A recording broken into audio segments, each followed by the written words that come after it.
कैसे हैं आप सब। तो आज की इस वीडियो में मैं आप सभी बच्चों को क्लास 12 इकोनॉमिक्स यानी कि अर्थशास्त्र, चाहे आर्ट्स के विद्यार्थी हो, चाहे कॉमर्स या फिर साइंस के विद्यार्थी है, तो आप सभी बच्चों को मैं देखिए VVI MCQ बताऊंगा। जो प्रीवियस ईयर क्वेश्चन पेपर में कुछ सवाल लिए गए, कुछ आपके प्रीवियस ईयर क्वेश्चन पेपर से आए गए, और मोस्टली देखिए जो कॉलेज मोस्टली जो क्वेश्चन है बेसिकली वो सारे के सारे इंपॉर्टेंट क्वेश्चन एग्जाम संबंधित। तो आप इन सवाल को नोट डाउन करिए और अपने अपने एग्जाम में देखिए इन सवाल को अच्छे से पढ़ के जाइएगा। बाकी मॉडल पेपर इस बार का जो है वो तो पढ़ के ही जाना, उसमें कोई डाउट नहीं है। और ये सारे जो क्वेश्चन मैं आपको कर रहा हूं वो आप लोग एग्जाम में जरूर पढ़ लीजिएगा। तो चलिए आज के वीडियो को शुरू करते हैं। अगर वीडियो पसंद आता है तो वीडियो को लाइक और शेयर कर दीजिएगा। चैनल पे न्यू आया तो चैनल सब्सक्राइब करके साथ में बेल आइकन पे क्लिक करिएगा ताकि हर प्रकार अपडेट आपको चैनल में मिलता रहे।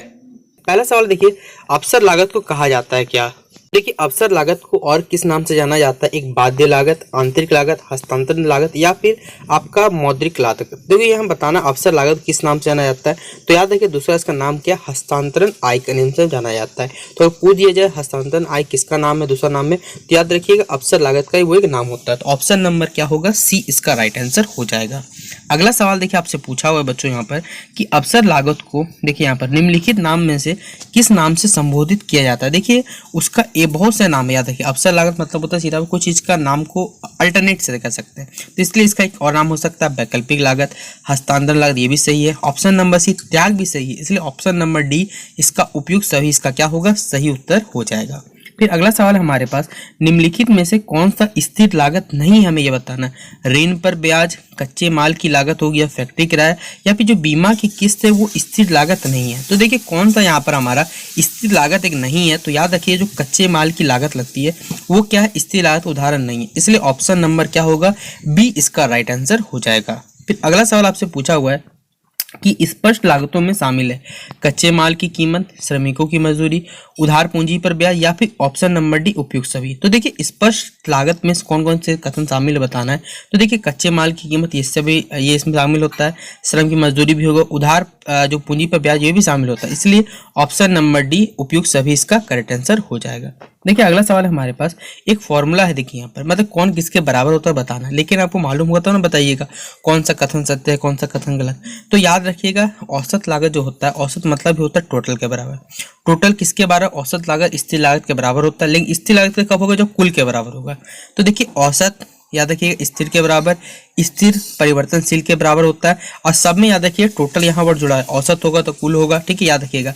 तो पहले औसत फिर कुल फिर औसत, इसलिए ऑप्शन नंबर सी औसत लागत बराबर कुल स्थिर लागत बराबर औसत परिवर्तनशील लागत, ऑप्शन नंबर सी इसका सही उत्तर होगा। फिर अगला सवाल देखिए हमारे पास, जब सीमांत लागत घटती है तो क्या होता है, कुल लागत पे क्या प्रभाव दिखाया जाता है। तो वो भी घटती है, बढ़ती है, घटती हुई दर से बढ़ती है, या फिर बच्चों ऑप्शन नंबर डी समान रहती है। तो क्या घटना घटती है जब हम लोग सीमांत लागत घटाते हैं, तो जो कुल लागत पे क्या असर पड़ता है। तो याद रखिए ये पहले के घटती हुई दर से क्या होती है, बढ़ती रहती है, इसलिए ऑप्शन नंबर सी इसका सही उत्तर हो जाएगा। अगला सवाल देखिए आपसे पूछा हुआ है कि सीमांत उत्पादक को व्यक्त किया जाता है। देखिए हम लोग इसको किस तरह से लिखते हैं ये हमें बताना है, ठीक है। आपको ऑप्शन दिया हुआ है एमपी मतलब मार्जिनल हमारा प्राइस हो गया, या फिर कह सकते हैं एमपी बराबर क्या होता है, टीपीएन। देखिए पहले बात याद देखिए ये लिखने में जब टाइपिंग करते हैं तो ये ऐसे लिखा है, ठीक है। और यहाँ पर लिख देंगे TPN-1, सेम इसी तरह यहाँ पर N-1 कर लेंगे हम लोग, ठीक है। देखिए तो ये हमारे पर बोला हुआ है कि एमपी बराबर TPN- ये फॉर्मूला होता है। क्या ये ऑप्शन हमारा के रूप में इसको लिखा जा सकता है, ये ऑप्शन सही है या गलत है।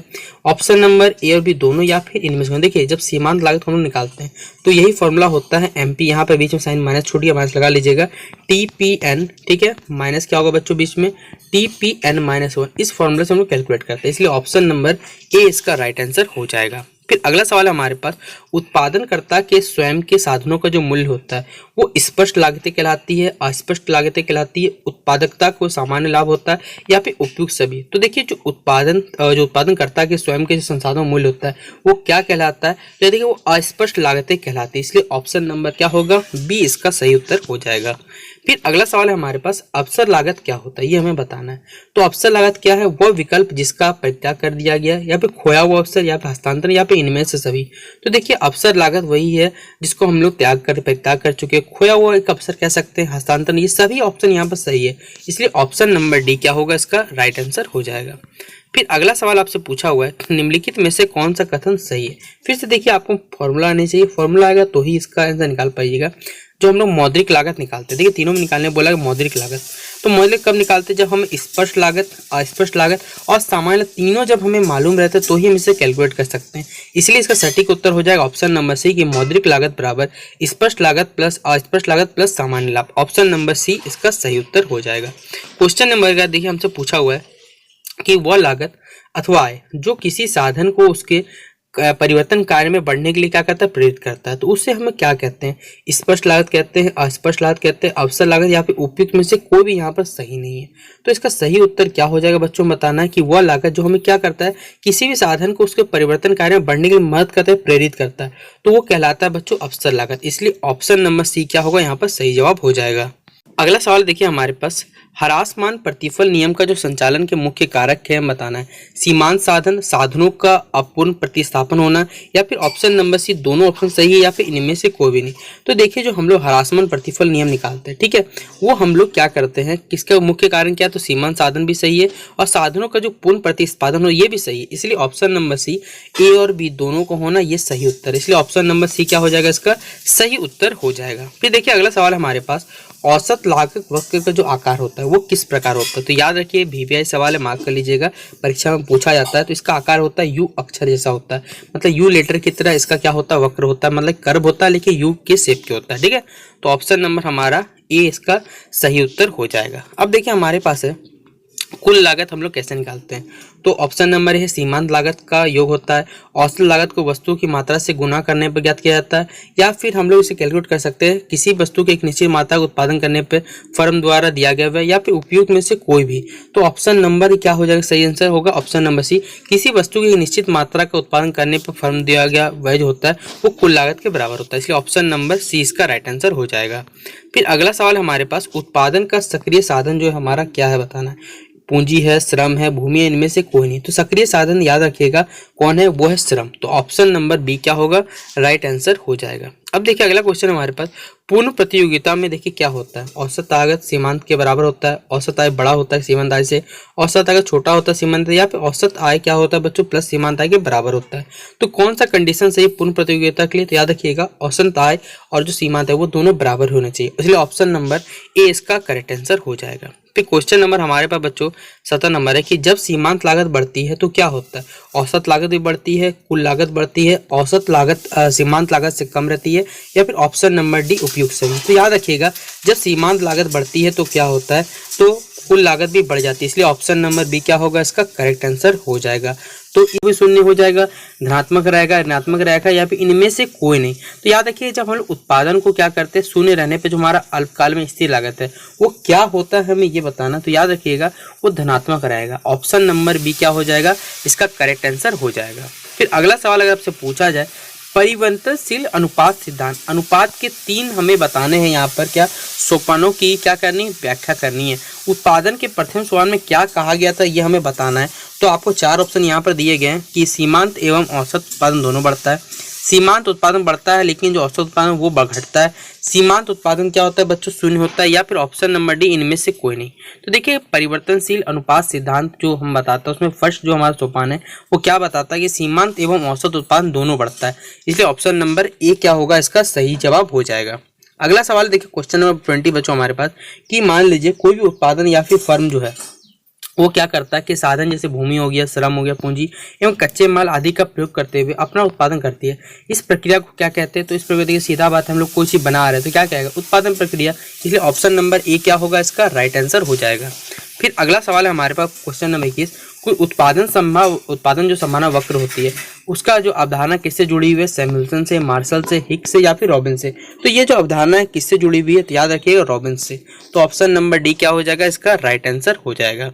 फिर अगला सवाल देखिए हमारे पास, उत्पादन के सभी संसाधनों में एक ही अनुपात में वृद्धि के परिणाम स्वरूप उत्पादन में अधिक अनुपात में जो वृद्धि होती है इसे हम क्या कहते हैं, स्थिर पैमाने का प्रतिफल, ह्रासमान पैमाने का प्रतिफल, वर्धमान पैमाने का प्रतिफल, या फिर इनमें से कोई नहीं। तो ये क्या कहलाता है बच्चों, हमें ये बताना है। तो याद रखिएगा ये क्या कहलाता है, तो वर्धमान पैमाने का प्रतिफल ये कहलाता है। इसलिए ऑप्शन नंबर सी इसका राइट आंसर हो जाएगा। फिर क्वेश्चन नंबर 23 हमारा, दीर्घकालीन उत्पादन फलन का जो संबंध है वो किससे होता है, मांग के नियम से, परिवर्तनशील अनुपातों का नियम से, पैमाने का प्रतिफल नियम या फिर मांग की लोच। देखिए जो दीर्घकालीन उत्पादन फल है उसका संबंध किससे होता है, तो याद रखिएगा इसका संबंध है पैमाने का प्रतिफल नियम से, इसलिए ऑप्शन नंबर सी इसका सही जवाब हो जाएगा। फिर क्वेश्चन नंबर 24 देखिए हमारे पास, अल्पकालीन उत्पादन की दशा में एक विवेकशील जो उत्पादक है वो किस अवस्था में उत्पादन करना पसंद करेगा, ये हमें बताना है। प्रथम अवस्था में, द्वितीयक अवस्था, तृतीय या फिर किसी भी नहीं। तो देखिए अल्पकालीन उत्पादन दशा में जो एक विवेकशील उत्पादक है वो कौन सी कह सकते हैं कौन सा कंडीशन पसंद करेगा, ये हमें बताना है। तो उसके अनुसार अगर हम सोचेंगे बच्चों तो कौन सा कंडीशन सही है, तो याद रखिएगा वो है उसके लिए द्वितीय। ठीक है, ऑप्शन नंबर क्या हो जाएगा हमारे पास, बी इसका राइट आंसर हो जाएगा। फिर अगला सवाल है हमारे पास मैट्रिक लागत। ठीक है, तो यहाँ पर मैट्रिक लिखा गया बच्चों, यहाँ मौद्रिक होगा। ठीक है, मौद्रिक लागत में निम्नलिखित में से किसे शामिल किया जाता है, सामान्य लाभ, व्यक्त लाभ हो जाएगा बच्चों, यहाँ पर व्यक्तिगत लागत हो जाएगा, अव्यक्त लागत हो जाएगा, या फिर ऑप्शन नंबर डी उपयुक्त सभी। तो किससे शामिल किया जाता है हमें ये बताना है बच्चों, तो होगा उपयुक्त सभी। ये तीनों चीज यहाँ पर क्या होते हैं, शामिल होते हैं। हमारा अगला सवाल है देखिए, उत्पादन फलन में उत्पादन किसका फलन होता है, हमें ये बताना है। ठीक है, आपको चार ऑप्शन यहाँ पर दिए गए हैं, कीमत का, उत्पत्ति के साधनों का, कुल व्यय का, या फिर इनमें से कोई नहीं। तो याद रखिएगा उत्पादन फलन में उत्पादन किसका फलन होता है, तो उत्पत्ति के क्या, साधनों का, इसलिए ऑप्शन नंबर बी क्या होगा इसका राइट आंसर हो जाएगा। अगला सवाल है देखिए हमारे पास, उत्पत्ति ह्रास नियम लागू होने का मुख्य कारण कौन सा है, साधनों की सीमितता, साधनों का अपूर्ण स्थानापन्न होना, या फिर दोनों ऑप्शन सही, या फिर इनमें से कोई नहीं। तो देखिए उत्पत्ति ह्रास नियम लागू होने का मुख्य कारण क्या है, हमारे पास जो भी साधन है उसकी सीमितता है और साधनों का पूर्ण हस्तांतरण, ये दोनों ऑप्शन सही, इसलिए ऑप्शन नंबर सी ए और बी दोनों सही है यहाँ पर। अगला सवाल देखिए हमारे पास, अल्पकालीन उत्पादन फलन की व्याख्या निम्नलिखित में से किस नियम के द्वारा की जाती है, तो देखिए मांग के नियम से, परिवर्तनशील अनुपात के नियम द्वारा, पैमाने के प्रतिफल नियम द्वारा, या फिर मांग की लोच द्वारा। तो किसके द्वारा देखिए हम लोग अल्पकालीन उत्पादन फलन की व्याख्या करते हैं, तो कौन से नियम से, तो याद रखिएगा बच्चों ये कौन सा नियम है, तो ये है बच्चों परिवर्तनशील अनुपात के नियम द्वारा। ऑप्शन नंबर बी सही उत्तर हो जाएगा। क्वेश्चन में 29 से बच्चों हमारा, वह कौन सा समय है जिसमें उत्पादन के सभी साधन परिवर्तित किए जा सकते हैं, अल्पकाल में, दीर्घकाल में, अति दीर्घकाल, या फिर ऑप्शन नंबर जो हमारा डी है, ये तीनों ऑप्शन सही है। तो कौन से काल में बच्चों हम लोग क्या कर सकते हैं, उत्पादन के सभी साधन को परिवर्तित कर सकते हैं, तो इसका सही ऑप्शन होगा बच्चों ऑप्शन नंबर बी दीर्घकाल। ठीक है, ऑप्शन नंबर बी दीर्घकाल इसका आंसर हो जाएगा। फिर क्वेश्चन नंबर 30 है हमारा बच्चों यहाँ पर कि अल्पकालीन उत्पादन प्रक्रिया में निम्नलिखित में से कौन से साधन होते हैं, स्थिर साधन होगा, परिवर्तनशील साधन, दोनों ही होगा, या फिर इनमें से कोई भी नहीं है। तो याद रखिएगा अल्पकालीन उत्पादन प्रक्रिया में कौन से साधन होते हैं हमें ये बताना है, तो याद रखिएगा ये होते हैं स्थिर साधन, इसलिए ऑप्शन नंबर ए क्या होगा सही आंसर हो जाएगा।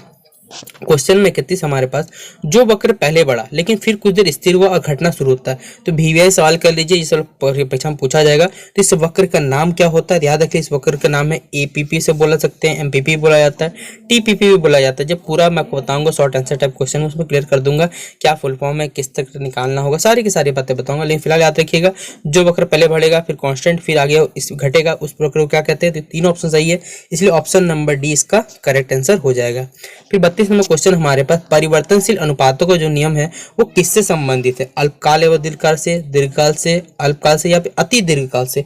तो ये जो परिवर्तनशील अनुपातों का नियम है वो किससे संबंधित है, तो अल्पकाल से, ऑप्शन नंबर सी क्या होगा इसका राइट आंसर हो जाएगा। क्वेश्चन नंबर 33 है बच्चों हमारे पास, निम्नलिखित में से कौन स्थिर लागत नहीं है, बीमे का प्रीमियम, ब्याज, कच्चे माल की लागत, या फिर फैक्ट्री का नियम, फैक्ट्री का जो किराया वो स्थिर नहीं है। तो कौन सा यहाँ पर नहीं है बच्चों, वो है हमारे पास ब्याज, ऑप्शन नंबर क्या हो जाएगा बच्चों यहाँ पर जो हमारा कह सकते हैं बच्चों यहाँ पर स्थिर लागत का नहीं है। अच्छा ये सवाल हमने पहले किया हुआ था, इसका आंसर हो जाएगा बच्चों कच्चे माल के जो लागत होता है वो क्या होता है, स्थिर लागत नहीं है, इसलिए ऑप्शन नंबर सी इसका सही और टिक कर लीजिएगा। ठीक है, फिर क्वेश्चन 34 है हमारे पास, मान लीजिए उत्पादन वृद्धि के साथ साथ जो कुल लागत और कुल स्थिर लागत का जो हम अंतर निकालते हैं वो हमेशा क्या निकलेगा हमें ये बताना है। ठीक है, वो स्थिर रहेगा, बढ़ता जाएगा, घटेगा, या फिर घटता बढ़ता दोनों रहेगा। तो इसका क्या होगा आंसर कि जब हम लोग कुल लागत और कुल स्थिर लागत का अंतर निकालेंगे तो बढ़ता जाएगा, इसलिए ऑप्शन नंबर क्या होगा इसका बच्चों, तो बी नंबर इसका राइट आंसर हो जाएगा। फिर देखिए अगला सवाल हमसे पूछा हुआ है कि उत्पादन की मात्रा में परिवर्तन का क्या प्रभाव पड़ता है, तो स्थिर एवं परिवर्तनशील लागतों पर पड़ता है, केवल परिवर्तनशील लागत पर पड़ेगा, केवल स्थिर लागत पड़ेगा, या फिर इनमें से कोई नहीं। तो याद रखिए जब उत्पादन की मात्रा में हम लोग परिवर्तन करते हैं उसका प्रभाव किस पे देखा जाता है, तो केवल परिवर्तनशील लागतों पर उसका प्रभाव दिखाया जाता है। अगला सवाल देखिए इससे हमारा 36 नंबर का है कि उत्पादन बंद कर देने पर क्या होगा प्रभाव। तो याद रखिए जब हम उत्पादन बंद कर देंगे तो जो हमारी परिवर्तनशील लागतें होगी वो सीधा से शून्य पे चला जाएगा, इसलिए option number C right answer हो जाएगा। और ये फॉर्मूला वाला सवाल तो बच्चों वीवीआई कर लीजिए, कौन सा देखिए सही है हमें ये बताना है। तो देखिए टीबीसी बराबर होता है टीसी माइनस टीएफसी, इसलिए option number A right answer हो जाएगा। अगला सवाल देखिए हमारे पास औसत परिवर्तनशील लागत हो वो कैसे निकालते हैं, कौन सा फॉर्मूला है। तो यार देखिए TVC plus Q, option number है ये हमारा डी में, ठीक है। तो ऑप्शन नंबर डी क्या हो जाएगा, इसका राइट आंसर हो जाएगा। फिर क्वेश्चन नंबर 39 हमारा उत्पादन में वृद्धि के साथ साथ कुल लागत एवं कुल परिवर्तनशील लागत में जो अंतर होता है अभी हम जस्ट पढ़े, क्या होगा इसका आंसर बच्चों खुद बताइएगा, सोच सकते हैं कि ये क्या रहेगा। जब हम लोग उत्पादन के वृद्धि के साथ साथ कुल लागत और कुल परिवर्तनशील लागत अंतर निकालेंगे तो क्या होगा, वो हमेशा स्थिर रहता है। ऑप्शन नंबर सी इसका राइट आंसर हो जाएगा। फिर अवसर लागत का वैकल्पिक नाम पहले भी हम लोग पढ़ चुके, इसका क्या नाम हो सकता है, तो याद है कि इसका नाम आर्थिक लागत के नाम से जाना जाता है। तो ऑप्शन नंबर ए इसका सही जवाब हो जाएगा। तो वीडियो को शुरू करते हैं। तो देखिए 42 नंबर तक हमारा कंप्लीट हो चुका था। 43 नंबर देखिए हमसे पूछा हुआ है कि उपभोक्ता संतुलन के लिए वस्तु की, देखिए यहाँ पर आपको 4 ऑप्शन दिए गए हैं, नीचे आप देख सकते हैं। मूल उपयोगिता क्या होगी, मूल्य के बराबर होगी, तब हम लोग उपभोक्ता संतुलन को क्या किसी वस्तु निकाल सकते हैं। सीमांत उपयोगिता मूल्य के बराबर होगी, या फिर औसत उपयोगिता मूल्य के बराबर, या इनमें से कोई भी नहीं है इसका आंसर। तो क्या होगा राइट आंसर इसका, तो याद रखिएगा हम लोग जो उपभोक्ता संतुलन के लिए वस्तु का क्या होना चाहिए कंडीशन, सीमांत उपयोगिता मूल्य के बराबर होना चाहिए, यानी ऑप्शन नंबर क्या होगा, बी इसका सही उत्तर हो जाएगा। फिर देखिए अगला हमारे पास सवाल है कि सम सीमांत उपयोगिता नियम को हम लोग क्या कहते हैं। आपको दिया ऑप्शन नंबर ए गॉसेन का दूसरा नियम, ऑप्शन नंबर बी दिया प्रतिस्थापन का नियम, ऑप्शन नंबर सी दिया हुआ आपको उपभोक्ता ह्रास का नियम, या ऑप्शन नंबर डी ए और बी दोनों। तो देखिए जो सम सीमांत उपभोक्ता नियम है वो गॉस का नियम भी कहलाता है, लेकिन गॉस का कौन सा नियम, दूसरा नियम, और प्रतिस्थापन का नियम भी कहलाता है, इसलिए ऑप्शन नंबर डी ए और बी दोनों बातें यहाँ पर सही कही गई है। फिर अगला सवाल है हमारे पास उपभोक्ता की सर्वाधिक संतुष्टि के लिए, देखिए उपभोक्ता जो हमारे कंज्यूमर उनके एक संतुष्टि के लिए हम लोग क्या करते हैं। तो ऑप्शन नंबर ए हमारे पास देख सकते हैं यहाँ लिखा हुआ है, जो भी वस्तु है उनकी क्या कर सकते हैं, सीमांत उपयोगिता उस मूल्य के समान होनी चाहिए, या फिर वस्तु की सीमांत उपयोगिता उसके मूल्य से अधिक हमें रखनी चाहिए, या फिर सीमांत उपयोगिता और मूल्य का देखिए कोई भी यहाँ पर संबंध नहीं है, या फिर ऑप्शन नंबर डी, ये तीनों के तीनों ऑप्शन में से कोई भी आंसर नहीं होगा। तो देखिए जब उपभोक्ता की सर्वाधिक संतुष्टि के हम लोग क्या कर सकते हैं ये बताना है, तो याद देखिए जो सीमांत उपयोगिता उसके मूल्य के समान होगा तभी ये चीज हम निकाल सकते हैं, इसलिए ऑप्शन नंबर क्या होगा, ए इसका राइट आंसर हो जाएगा।